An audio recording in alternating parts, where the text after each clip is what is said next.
So this is one of those requested videos that requires a lot of unpacking, because we're going to be talking about neurological brain imaging, psychiatric medicine, and morality and mental illness and crime, and how they're all interrelated. And it starts with this guy called Daniel Amen. Now Amen he's a psychiatrist that's begun employing neurological brain maps to try and discover if there's brain damage causing mental illness. And supposedly he's been pretty successful. There's a lot of critics saying he doesn't have enough data just yet, but it seems quite promising. And it seems in some ways self-evident that yes, when you receive brain damage, physical damage to the structure of your brain, you will have aberrant behavior. And that somebody that's behaving aberrantly, they don't necessarily have a psychosis or a mental illness. What they have is brain damage. Now, what is brain damage? You know, like obviously getting a rock to the head is brain damage, but it's more than just that. If you've served in the military, the concussive force of firing heavyweight rounds, that many rounds, can have an impact on the soft tissues of the brain. Then there's just the daily stress of living. If you're in a high stress environment, if you're doing a lot of caffeine, a lot of nicotine, that is going to wear down your brain over time. You have other stuff, temporary brain damage induced by drugs, alcohol, marijuana. This is going to cause your brain to short circuit. And you know, thinking about all of this, the way that drugs cause this temporary brain damage, I think this is actually winds up being a very interesting critique of psychiatry as a whole. Now, what does Amen do to fix the brain damage with his patients? Well, most of what he does focuses on having a good diet, on supplying the body with the resources it needs to repair itself. And he's supposedly had success with young people with brain tumors, but also people suffering Alzheimer's. That if you're experiencing this degradation in the quality of your brain, what you need is a diet that provides the stuff that your brain needs to live. You know, fish oil, having lots of fruits and vegetables, etc., as opposed to corn syrup and processed foods. Allowing the brain to fix itself. Now, what do we see psychiatry doing? Psychiatry develops all of these psychoactive pharmaceuticals, right? But these drugs are essentially doing the exact same thing as alcohol is.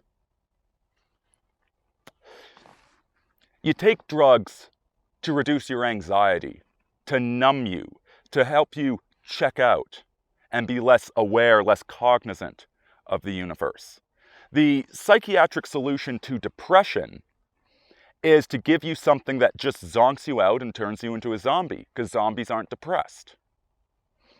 And if any of this stuff, if these were cures, okay, if these were cures or if they were some sort of panacea that would help you heal yourself, what we would expect to see out of psychiatry is fewer and fewer people on medication. As the medication got better, it would fix the chemical imbalance, which you know doesn't exist, or it would help them get through the rough patch in their life.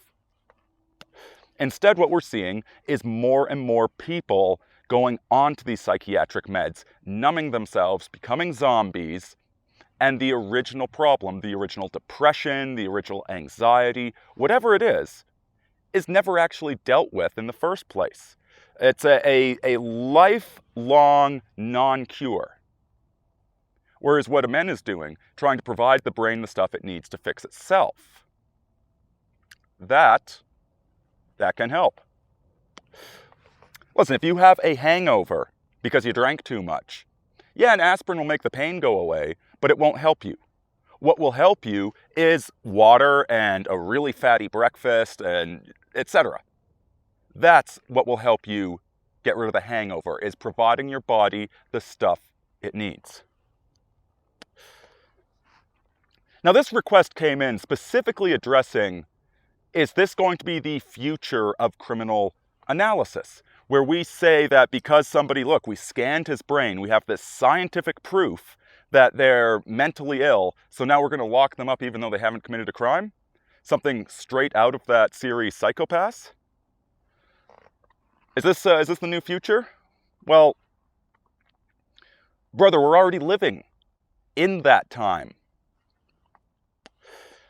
Now here's the thing, with what Amen's doing, and he says he has good correlations, that he can identify the issues and correct them, and let's take him on his word. What he's doing is not defining the mental illness, but defining the treatment. Okay, he's saying, like, look, there's these parts of your brain that aren't operating, let's get those operating at full efficiency. You know, one of the pistons in your vehicle isn't firing, let's get all of them firing.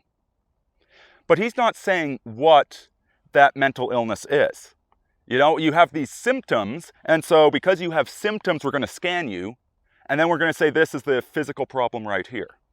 So I like what he's doing. Whereas, what is psychology doing? What has it been doing for the past 30, 40 years? See, what psychology does is they come up with a bunch of labels. And then they come up with diagnostic criteria for each one of those labels. So if somebody is borderline, they're going to have 7 of the 12 following traits. All of which is completely subjective. It's completely arbitrary, the way they make it up. And if you actually start looking into the whole thing, supposedly they say that, 80% of researchers all agree that this is the illness. Well, first of all, that's not actually the case. Those numbers have been juked around, those numbers have been massaged because they needed to create this illusion that they had a scientific method for defining mental illness in the first place, to get more respect, to be covered under insurance.